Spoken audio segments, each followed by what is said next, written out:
Hello everyone, আসসালামু আলাইকুম। আশা করি আপনারা সকলেই ভালো আছেন। আল্লাহর অশেষ রহমতে আলহামদুলিল্লাহ আমরাও ভালো আছি। তো আজকের ব্লগটা হচ্ছে দুপুর থেকেই শেয়ার করছি। তো আজকে দুপুরে বেশ অনেক ধরনের আইটেম রান্না করা হবে, তো যার কারণে একটু আগে থেকেই রান্না শুরু করা হয়েছে। ফার্স্টে হচ্ছে এখানে মাছ ভাজা হবে, আর এই কারণে হচ্ছে কড়াইতে তেল দিয়ে দিয়েছে, আর এখন হচ্ছে মাছগুলো দিয়ে দিচ্ছে।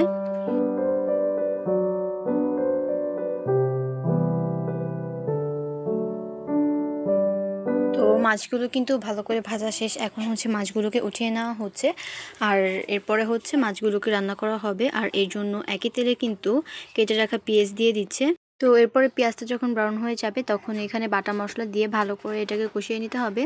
তো এরপরে হচ্ছে এইখানে হলুদের গুঁড়া, মরিচের গুঁড়া, লবণ দিয়ে সামান্য একটু পানি দিয়ে মশলাটাকে ভালো করে কষিয়ে নিচ্ছে। যেহেতু আমরা সবাই রান্না করতে পারি তাই এটা ডিটেলসে আর দিলাম না।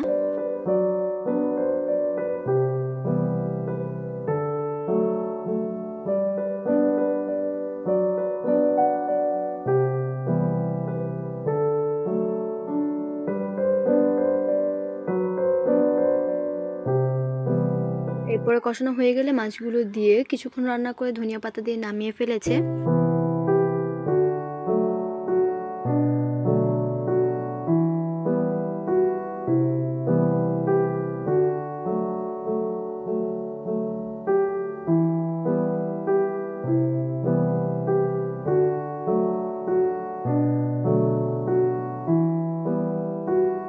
তো এরপরে হচ্ছে মাংস রান্না করা হবে, আর এর জন্য আবারও কড়াইতে তেল দিয়ে পেঁয়াজ দিয়ে দেওয়া হচ্ছে।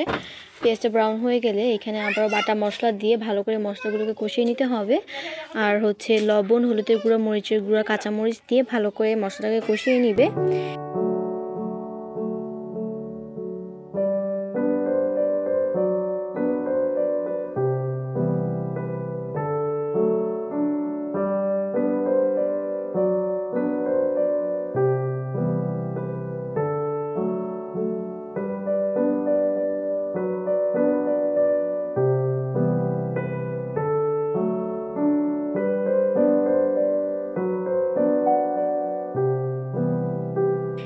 তো মশলাটা কষানো হয়ে গেলে এরপরে এখানে মাংস দিয়ে ভালো করে মশলার সাথে মিশিয়ে নিচ্ছে।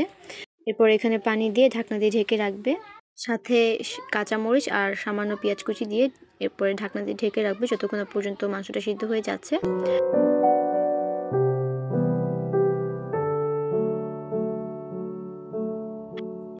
তো এই তো মাংসটাও রান্না হয়ে গিয়েছে। এখন হচ্ছে মাংসটাকে নামিয়ে নিবে, আর এরপরে হচ্ছে ভাজি রান্না করবে।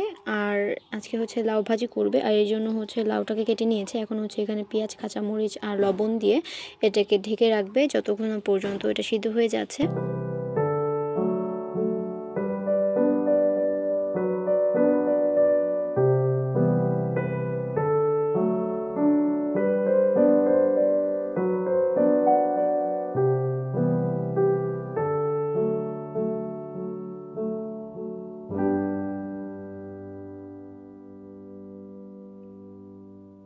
তো এই তো এটা সিদ্ধ হয়ে গিয়েছে। এখন যতটুকু পানি আছে সব পানিটাকে শুকিয়ে এরপরে নামিয়ে নেওয়া হবে, আর এরপরে হচ্ছে বাগার দেওয়া হবে।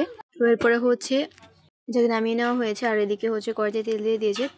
তো এরপরে তেলের মধ্যে হচ্ছে পেঁয়াজ কুচি দিয়ে পেঁয়াজটা ব্রাউন হয়ে গেলে তখন সেই সিদ্ধ করে রাখা ভাজি দিয়ে দিবে। আর এরপরে হচ্ছে এটাকে নামানোর আগে জাস্ট ধনিয়া পাতা দিয়ে এরপরে নামিয়ে ফেলবে।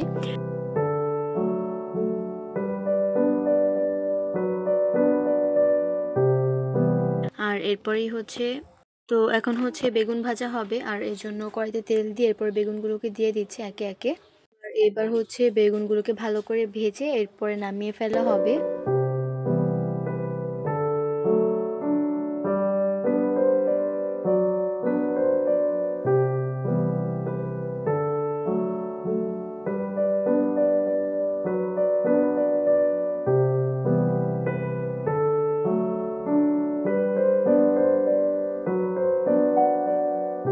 তো এদিকে সবকিছু রান্না শেষ।